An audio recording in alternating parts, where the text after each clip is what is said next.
Hello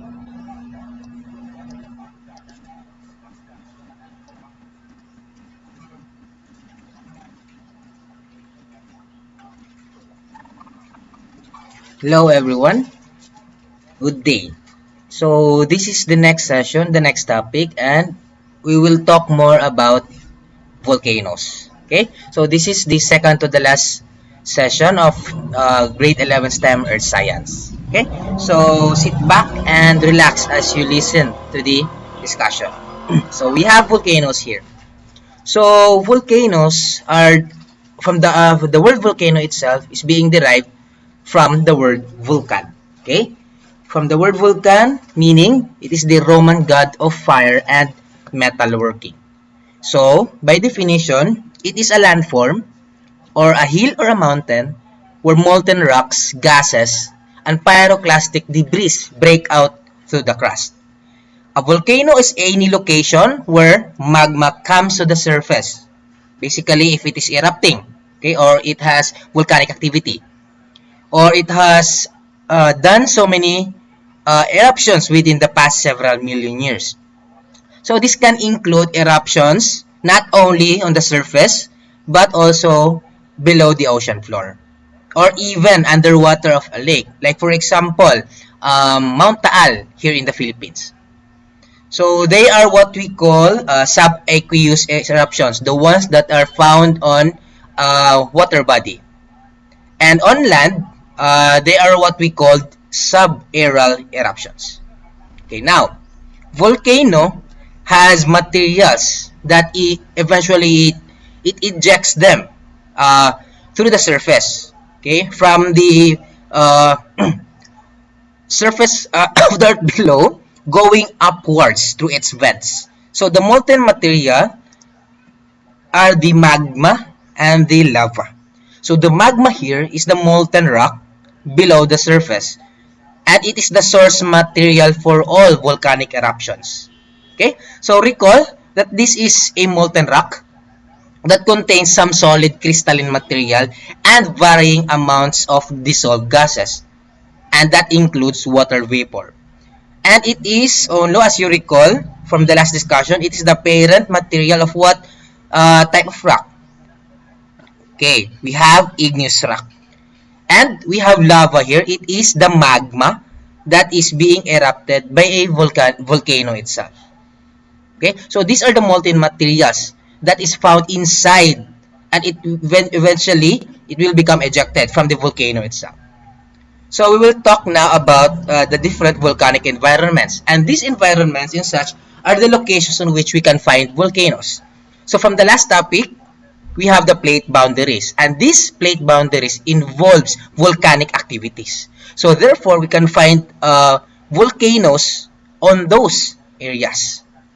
And as you might notice, we have the different boundaries that includes divergent boundaries and the convergent boundaries. So these two boundaries have volcanoes that are different from each other, because volcanoes are formed on these boundaries itself. Okay, so there is a relationship between plate tectonics and volcanism as shown in this figure. So here we can see uh, different types of volcanoes. We have this volcano here, another volcano here, also here, and on the inland. Okay, and each of these areas are what? The location of the plate boundaries. So here we have what? The convergent boundary. Here we have the mantle plumes, or what we call hotspot. Here we have the oceanic ridges, and here we have the another type of convergent boundaries. So each of which has its own process that involves on any volcanic activity. And the main process in convergent boundaries is that it involves flux melting. Okay, flux melting is the process on which water from a subducted plate here. So there is a magmatic activity, and plus we have water. Okay? So, it facilitates partial melting of rock above it. So, it is by lowering the melting point of a said rock that can what? That can induce the volcanic activity on this area, or it can eventually form what? It can eventually form volcanoes. So here, composite volcanoes are formed from the subduction zones, either on a ocean-ocean convergent, that is here, or in a ocean-continent convergent boundary. One example for that is the one that is located on the west side of South America. So we have the Andean volcanic belt. So it is located here in this continent, and from the northern side going down to the southern side. This is what we call the location of the Andes Mountains. So each of which has different several volcanoes that is in the vicinity of this area here. Okay? So that's for the convergent boundary. Now, what process is being involved on the divergent boundary? So it involves decompression melting. So here in divergent boundaries, volcanoes are formed along the spreading ridge. So this is the spreading ridge, and it allows molten material to rise up. And that is because of the compression melting. It is when pressure around a rock is reduced. So if the pressure of that rock is being reduced, the melting point is also reduced. Thus, it can melt fast than the usual. So one example for that is the seafloor volcanism that can take place below the ocean floor. So we have what we call submarine volcanoes, or another term for this are what we call, the name is black smoker. So these are found on the mid-oceanic ridges of every ocean. So in the middle part of the ocean. Okay, now the next area. So we have mantle plumes. So this is a location on which a column of hot rock that undergoes decompression melting again. So it is not the same as the seafloor volcanism that is found on the mid-oceanic ridge because it has a stationary point. Example for that is the one that is found on the islands of Hawaii. And also we have the Yellowstone National Park. Okay, so we have this example. This is one that is found on Hawaii.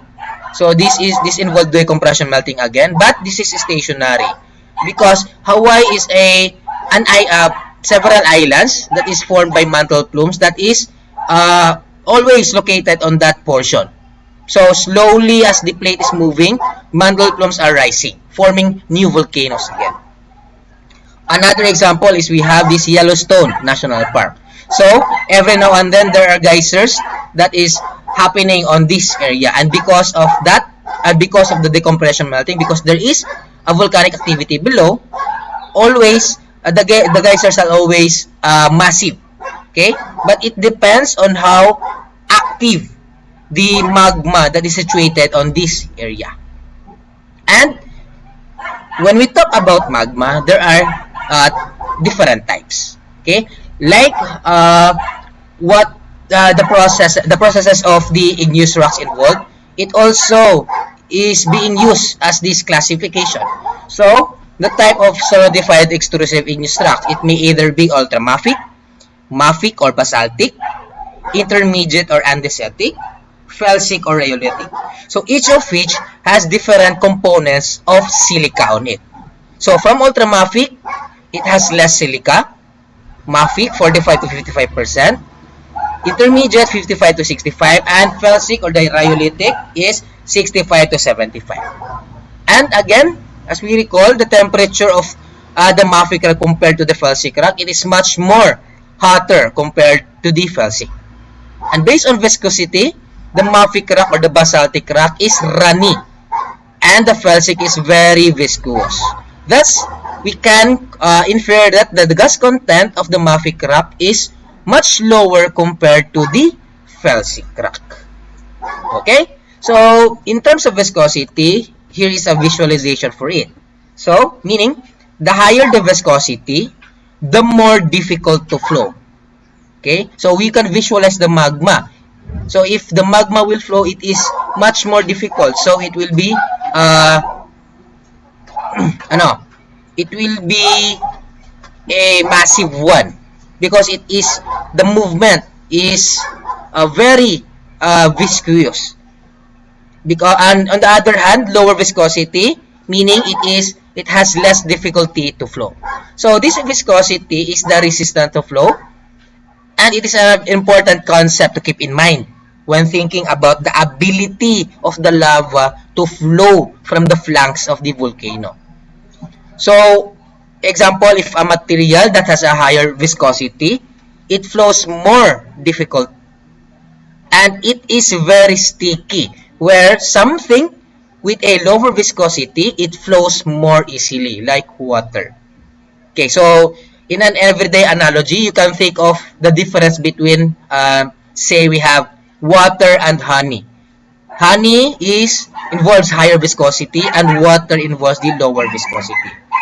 And if we if we compare it to the lava flow, when we think about lava, we can think that these lava that are less viscous, they are the ones that flow more easily, and the lavas that are viscous are the ones that are moving or flowing more slowly.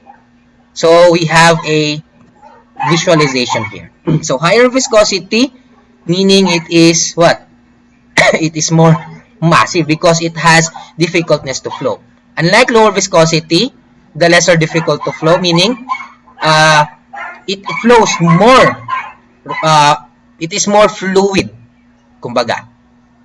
Okay, so we have different factors that influences this type of eruptions that we will discuss later. So these are the factors. One is viscosity, and the other one is gas content. So it depends on these two, of either the eruption will be like this and will be like that. Because when we talk about viscosity, the more the silica, the more viscous it is, the more hotter, the more less viscous. If we talk about gas content, the more gas, the more viscous. And these two determines the different types of eruptions. So we have two classifications. Okay, one is we have explosive that involves built-up pressure. So this is common for what? Felsic and viscous lava, or lava that has very high gas content. So the more the high gas content, the more viscous the lava is, the more explosive the volcanic eruption. Next is we have the effusive one. It has a non-violent lava flow. So this is common for mafic lava since it is runny. So runny, for example, honey, it runs slowly. So meaning it is effusive. It is non-violent. Thus, it has lower gas content and it is less viscous. Here we have example for that. Effusive eruptions produce mountains, lakes, or flows of lava. So from here, from this eruption, it eventually flows to the downhill. Unlike with the explosive eruption, it involves ashes and pyroclastic debris because of the high gas content. Okay, the high gas content involves automatically ashes and pyroclastic debris. And each of which, for example, this is a basaltic eruption and this is a rhyolitic eruption. So again, as a summary, gas content plus viscosity, it involves on how violent or quiet the eruption is. If it is violent, it has buildup of gases under a highly viscous magma. If it is quiet, it has great volumes of lava or it has low viscosity. Okay, so we must understand this. For example, if we hear news, if like for example Taal, diba? So Taal is Taal eruption involves what? Ashes and pyroclastic debris. So therefore, we can say that it is violent because it has built up gases on its magmatic activity. And we have different. We will discuss now the different eruption classifications. So one is we have magmatic. In magmatic eruptions, meaning the magma is being erupted from the volcano itself. So it may be Hawaiian, Strombolian, Vulcanian, Pelean, Plinian, or Vesuvian. Okay, first we have Hawaiian. Hawaiian, as you can see in this picture, it is a fluid basaltic lava that is thrown into the air in jets, so like jet streams, from a vent or line of vents or a fissure at the summit or on the flank of a volcano. So, slowly ejecting. This Hawaiian eruption is slowly ejecting of basaltic lava. Next is we have Strombolian. Strombolian, from the picture, it is a short burst of glowing lava created from the bursting of large gas bubbles on the summit vent. Meaning, there is a large gas bubble content. So, high gas content that makes it glow because there are bursts of lava that is being erupted from this type of volcano. Vulcanian. So, Vulcanian is, we have this one. So, this is a relatively small but violent explosion of viscous lava created columns of ash and gases and occasionally pyroclastic flows. So, if you can see an eruption like this is a viscous lava. It has viscous lava on it. Next, we have Pelean. Pelean is associated with explosive outbursts that generates pyroclastic flows and dense mixtures of hot volcanic fragments, meaning it has more content on its eruption compared to that Vulcanian. And with this Pelean, it comes from the from a volcano that is located in Saint Pierre, Martinique. Okay, it is the Mount Pili itself that has an eruption last 1902. Okay, so this Pelean eruption comes from this volcanic eruption. And lastly, we have Plinian or Vesuvian. So as you know, Vesuvian, it is comes from the volcano Mount Vesuvius that immediately erased an entire country or an entire city on its vicinity. So it is marked by a very explosive eruption which occur from long periods of dormancy. So the more that it has accumulated contents, the more the gas pressure. So meaning there is underlying magma that has been built up sufficiently to eject a plug of solid lava from the vent. So a more drastic, a more disastrous one. So these are all the magmatic types of eruption. Again, we have Hawaiian, Strombolian, Vulcanian, Pelean, Plinian, and Vesuvian.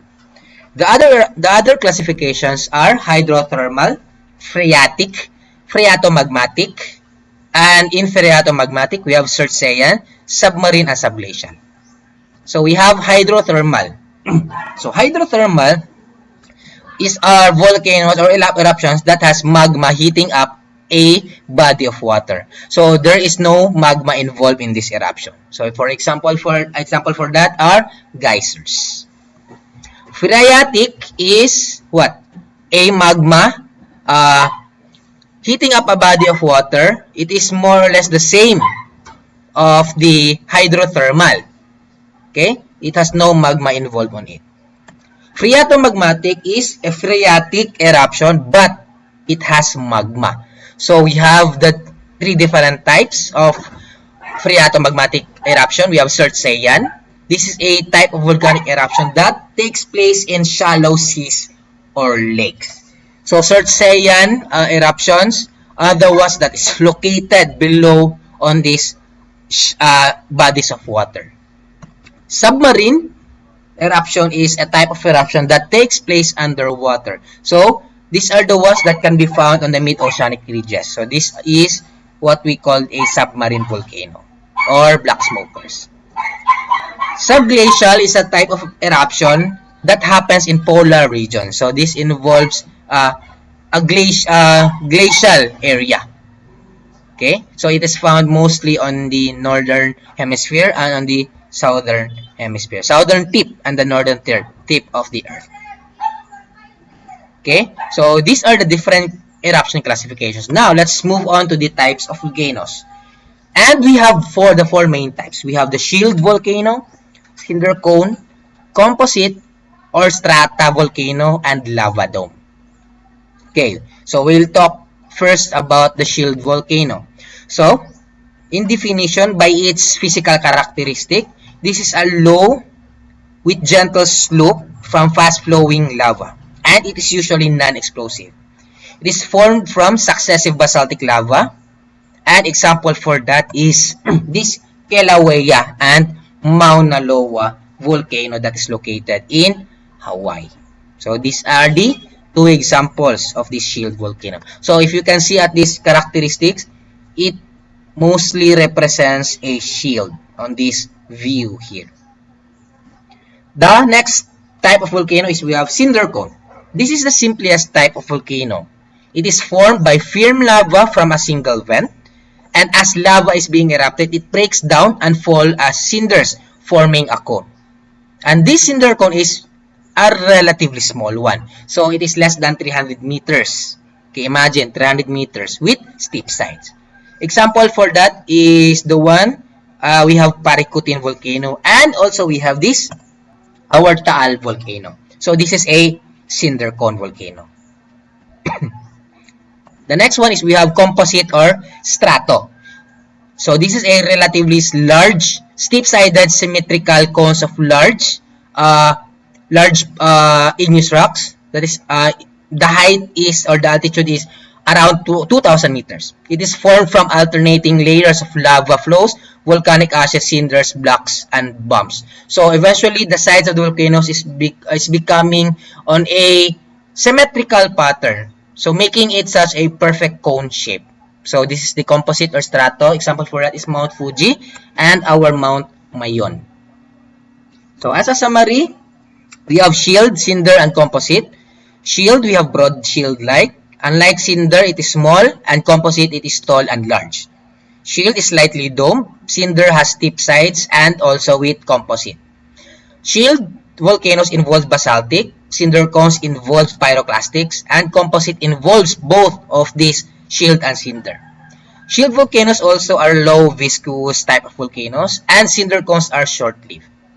Shield volcanoes are located also on oceanic, more on the oceanic part and less than on the continental part.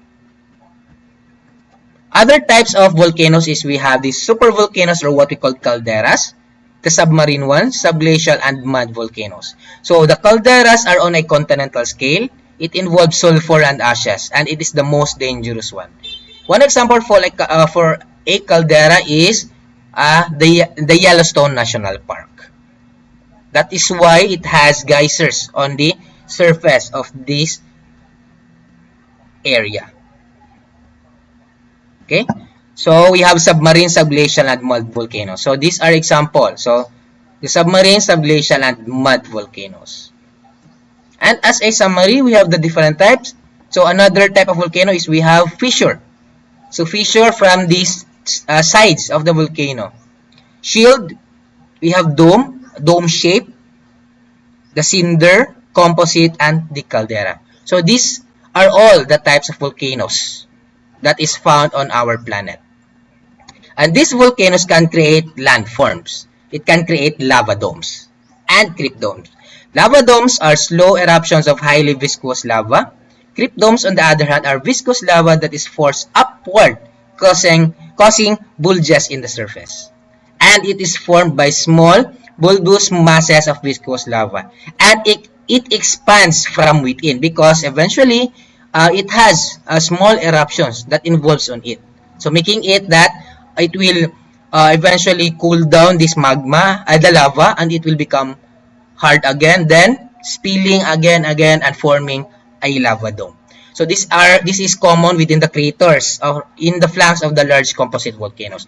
Example for that is the Nova Rapta Dome of Katmai volcano in Alaska.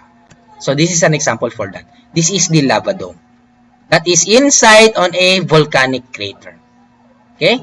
Another example is the Mount St. Helens volcano. So this one here is a lava dome. This is the crypt dome, an ancient crypt dome. Okay, so those are the different types of volcanoes. Now, we will talk more about its parts.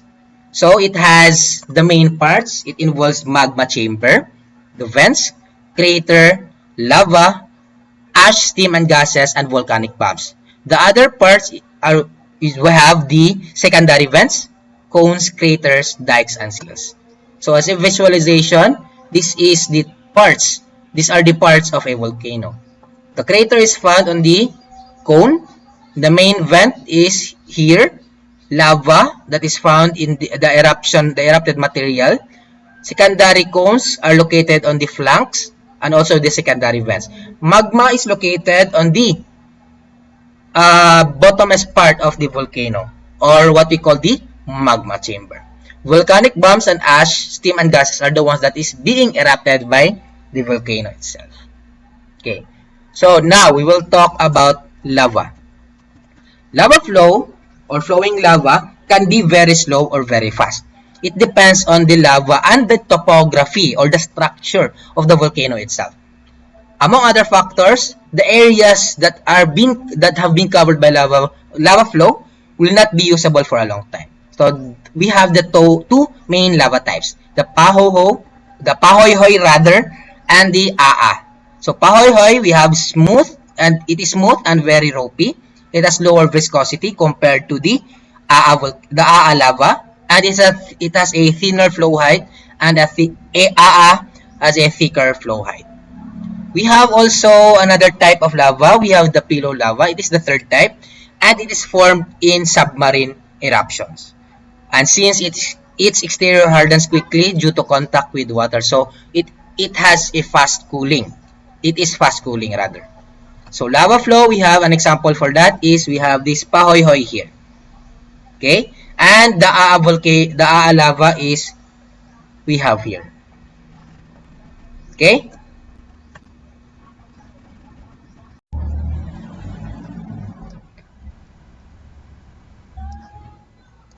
Okay, now we will discuss the lava effects of the explosivity of a volcano, or what we call VEI.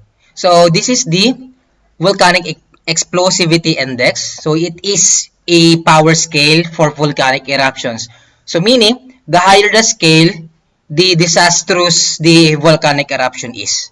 So we have basalt eruptions that are between 0 to 3, and the andesite eruptions that are between 4 to 7. So meaning, we can say that, again from the discussion, that basaltic eruptions are actually are not so explosive compared with the andesitic eruptions. So we have examples here from VEI 0 to 7. So, so we have examples. The volume of eruption, or the tephra, the pyroclastic materials that is being ejected from the volcano, is increasing as the VEI increases. Okay, so we have, for example, we have VEI of 4. We have Mount St. Helens, at most 1 kilometer cube of volume of tephra or ashfall that has been ejected. Then in the Philippines, Mount Pinatubo, that is 10 kilometer cube. So meaning the ejected material from Mount Pinatubo rise from all over the globe, making it that the climate is decreases to 1 degrees Celsius. So imagine, just one eruption, it made the climate, the temperature of the global temperature decreased to 1 degree Celsius. So we have Tambora eruption on 1815, greater than 100 kilometer cube, and the Yellowstone caldera. So 600 years ago, it was erupted, and it the eruption, the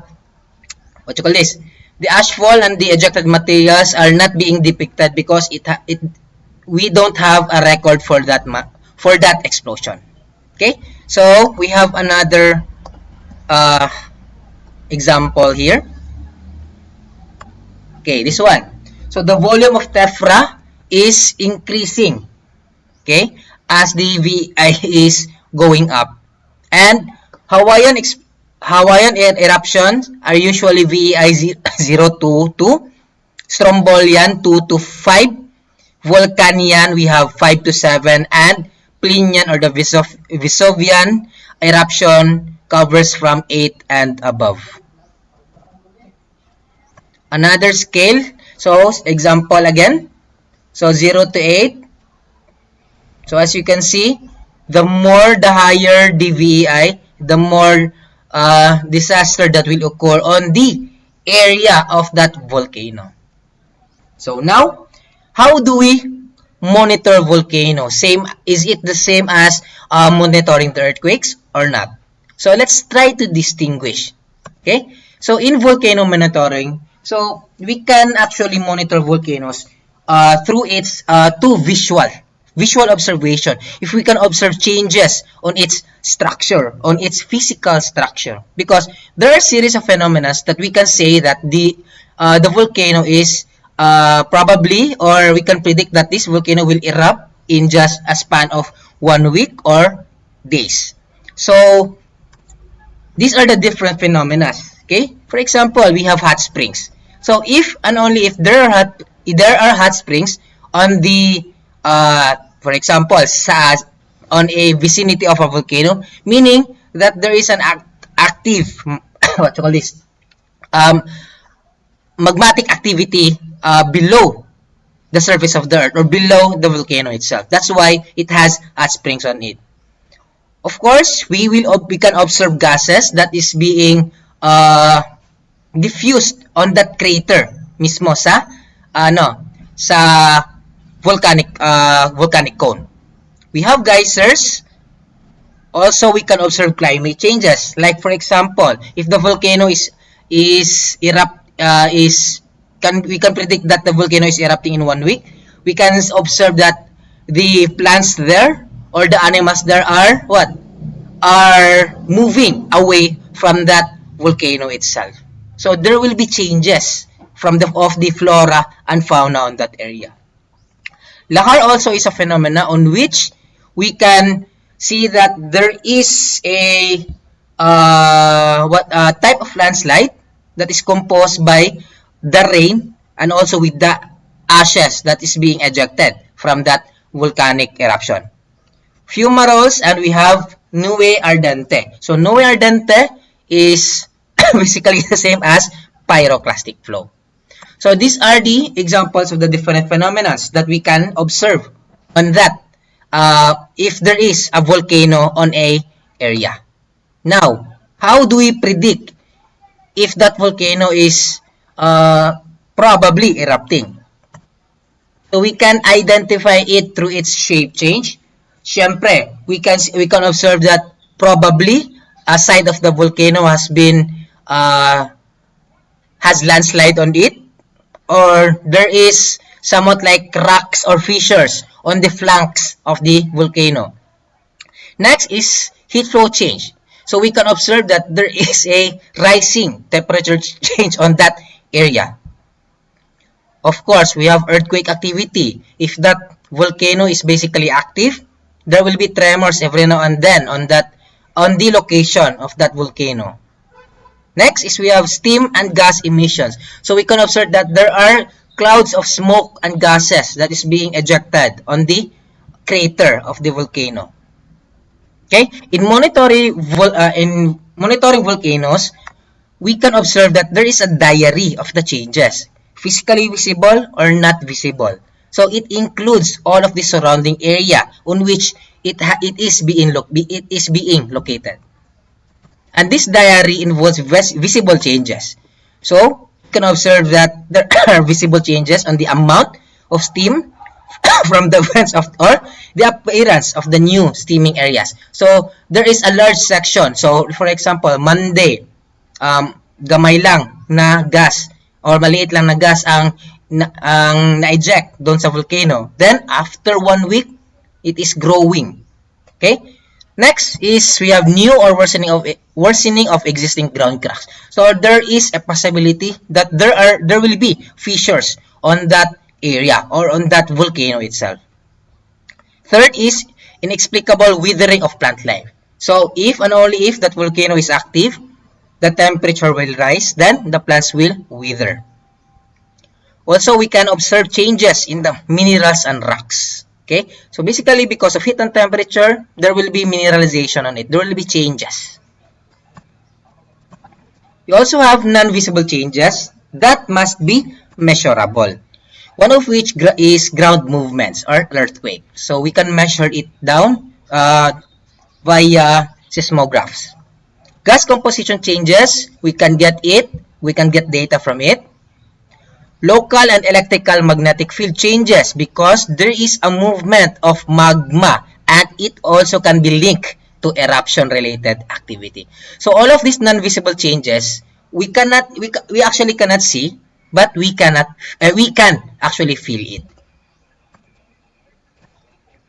Documentations of that diary, if we monitor volcano, will include, of course, words, videos, images, so that we can have proof. Temperature changes or measurements from lava to gas, so we can have data on it. So we need to gather this data so that we can monitor these volcanoes. Also, collection of samples of erupted items from the volcano itself. And the physical changes. So we need to measure the whole structure of the volcano. In monitoring, shape changes can be measured by these following devices.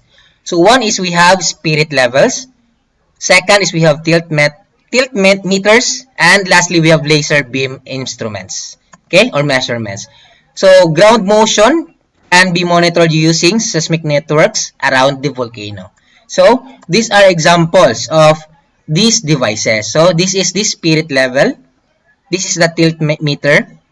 And this is an example of a laser beam measuring device. Okay, we have our caveat. So this phrase here or paragraph, our recording period may already be long for us humans, but these are much shorter in relation to geologic time, such that this is far from adequate to be used for predicting future behavior. So meaning, the volcano itself is much older than the first record of that eruption. Therefore, we cannot actually predict volcanoes to be erupting on a set date. Okay? We cannot observe, we cannot foretell if it is erupting or not, or it will erupt today, tomorrow, or in the next months, because our timeline of humans is younger than these volcanoes. Okay, remember that one. So it is impossible. Okay, but we can monitor it so that we can prevent disasters to happen. As an information, volcano monitoring in the Philippines. So we have the PHIVOLCS volcano classification. So our volcanoes here in the Philippines are being classified into three: active, potentially active, and inactive. So active volcanic classification are the volcanoes that has been erupted within historical times. So more or less 600 years, and it should be recorded by man. And also it has been erupted within 10,000 years based on material analysis or radiometric dating. Second classification is we have potentially active. So, young looking but no historical or analytical records of eruption. Okay? So, basically, we don't have data on these volcanoes. Inactives are the one that has no recorded eruptions. So, meaning that volcano is extinct on the other hand. So, the volcano or the physical characteristic of the volcano is basically intensely weathered. And currently, here in the Philippines, there are 355 volcanoes that is classified being inactive. For example, we have the volcanic island, the Camiguin Island. It has 4 stratovolcanoes, and one of which is active, the Mount Hibok-Hibok. And this is a map of the Philippines that tells us the active and the potentially active volcanoes here in our country. So we can see that the active volcanoes are primarily located on the north side of Luzon. Okay, in these islands, we have Mount Pinatubo, the one in Taal and Banahaw. We have this as active volcanic area. We have in the Bicol region, Mount Isarog, Mount Iriga, Mount Mayon, and Mount Bulusan. In Visayas and Mindanao, we have Biliran, Mount Canlaon in Negros, Mount Kabalian, and in Mindanao, we have in Camiguin, Mount Hibok-Hibok, Mount Musuan, Mount Ragang, Mount Makaturing, Leonard Niasef, Mount Matutum, and Mount Parker. And we have the last one, that is found in Sulu. We have Budahao. Okay, and each of these volcanoes has observatories. Okay, and we have the following observatories here. So we have one from Bulusan, one from Hibok-Hibok in Camiguin, one from Mount Canlaon, Mount Mayon, Mount Pinatubo, Mount Taal, and both Mount Matutum and Parker. So each of these active volcanoes has its own observatory so that we can monitor the volcano every now and then. So this is an example of the observatory area of Mount Matutum and Mount Parker. So we have 1, 2, 3 and 1, 2, 3 stations. So basically, we need to have at least 3 stations for each volcano. Same as with monitoring or measuring or locating earthquakes. Okay, so that ends the slide. Thank you for listening. I hope you have learned something from the discussion. And next meeting will be the last topic. It's all about geologic time. Okay, so goodbye everyone and see you on the next discussion. Thank you for